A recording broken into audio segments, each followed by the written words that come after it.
நமஸ்காரம். நான் உங்கள் ராகவாச்சார். இன்னைக்கு 22/8/2026 சனிக்கிழமை. இன்னைக்கு மதியம் வரலும் கேட்ட நட்சத்திரம் இருக்குது. அதுக்கப்புறம் மூல நட்சத்திரம் ஆரம்பம். இந்த மூல நட்சத்திரம் அப்படின்றது ஆஞ்சநேயரோட நட்சத்திரம். ஆஞ்சநேயரை வழிபடுறதுனால நிறைய பிரச்சனைகள்லேருந்து நம்ம சரி பண்ணிக்கலாம்.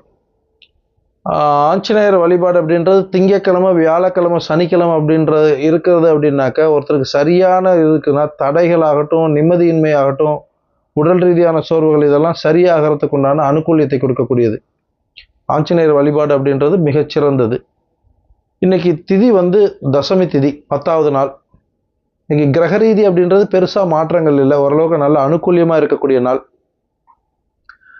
சிலருக்கு சின்ன சின்ன தடைகள் ஏற்படும். குறிப்பாக பார்த்தீங்க அப்படின்னாக்க சிம்ம ராசிலையும் கன்னி ராசிலையும் இருக்கிறவங்களுக்கு தடைகள் அதிகம் உண்டாகும். அதே மாதிரி மகர ராசி, கும்பராசி இவங்களுக்கு கொஞ்சம் தடைகள் ஜாஸ்தி இருக்கும். கொஞ்சம் கவனமாக இருக்கணும். முதியோர்களுக்கு உடல் ரீதியான தொந்தரவுகளும் மனக்குழப்பமும் ஏற்படுத்தும். மனத்தில் நிம்மதியின்மை, ஒரு மாதிரி பய உணர்வு இதெல்லாம் இருக்கிறதுக்குண்டான சாத்தியதை உண்டு. இன்னைக்கு தெய்வ வழிபாடு அப்படின்றது ரொம்ப முக்கியம். பொதுவாக தெய்வ ரீதி அப்படின்ற விஷயங்கள்ல நம்ம பித்ருக்களை பற்றி பார்த்துட்டு வரோம். இதில் பித்ருக்களுக்கு காக்கைக்கு சாதம் வைக்கிறத பற்றி பார்க்கலாம். அதாவது காக்காய்க்கு சாதம் வைக்கிறது அப்படின்றது பார்த்தீங்கன்னா நம்ம ரெகுலராக டெய்லி வைக்கிறவங்க உண்டு. சிலர் அமாவாசைக்கு மட்டும் வைக்கிறது உண்டு, திதிகளுக்கு மட்டும் வைக்கிறது. பொதுவாக டெய்லி காக்காய்க்கு சாதம் அப்படின்றது அந்த அளவுக்கு சரியான ஒரு நடைமுறை இல்லை.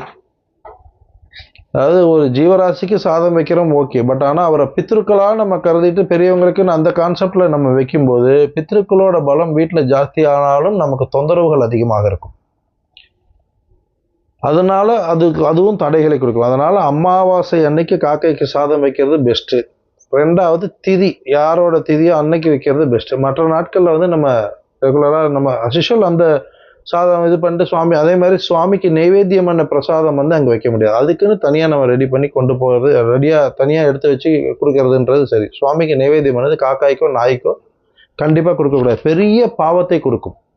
சுவாமிக்கு நைவேத்தியம் பண்ண பிரசாதமும் சுவாமிக்கு நைவேத்தியம் பண்ண பிரசாதங்களை காக்காய்க்கும் நாய்க்கும் கொடுக்கறதுன்றது நமக்கு ஒரு பெரிய பாவத்தை கொடுக்கும். அதுக்குண்டான பலன் நம்ம அனுபவிச்சு தான் தரும். இது மாதிரி சின்ன சின்ன விஷயங்களை இன்னும் தெரிஞ்சுக்கிறதுக்கு இந்த பேஜை ஃபாலோ பண்ணி. நமஸ்காரம்.